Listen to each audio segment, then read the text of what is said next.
Masih dalam Kompas Aceh. Saudara, kebakaran hutan dan lahan gambut di Aceh Selatan mencapai 60 hektar.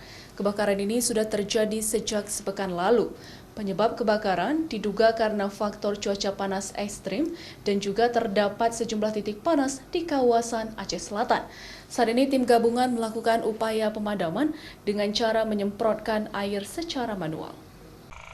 Beginilah suasana kebakaran hutan dan lahan gambut yang menghanguskan 60 hektar lahan di Kabupaten Aceh Selatan sejak sepekan terakhir. Kebakaran lahan ini tersebar di 2 kecamatan, yaitu wilayah Gampung Padang Berahan dan Ujung Padang di Kecamatan Bakongan serta Gampung Kede Trumon di Kecamatan Trumon, Aceh Selatan.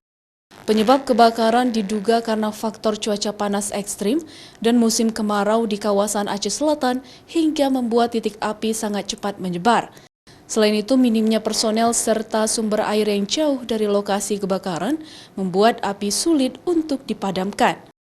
Menurut Kepala BPBD Aceh Selatan kepada media, kebakaran ini diperkirakan dapat memasuki kawasan hutan lindung tanam nasional Gunung Luser apabila api terus merambat dan meluas. Pemerintah Kabupaten Aceh Selatan juga telah menetapkan status siaga darurat Karhutla selama 60 hari ke depan. Saat ini tim gabungan yang terdiri dari petugas TNGL, BKSD Aceh, BPBD, TNI Polri, Manggalan Agni Sibolangit, serta petugas pemadam kebakaran Aceh Selatan terus berupaya memadamkan api. Tercatat pada Senin kemarin, tim gabungan ini berhasil memadamkan api seluas 30 hektar.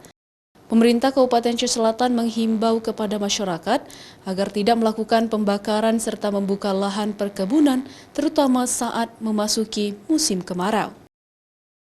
Nova Misdayanti, Kompas TV, Aceh Selatan.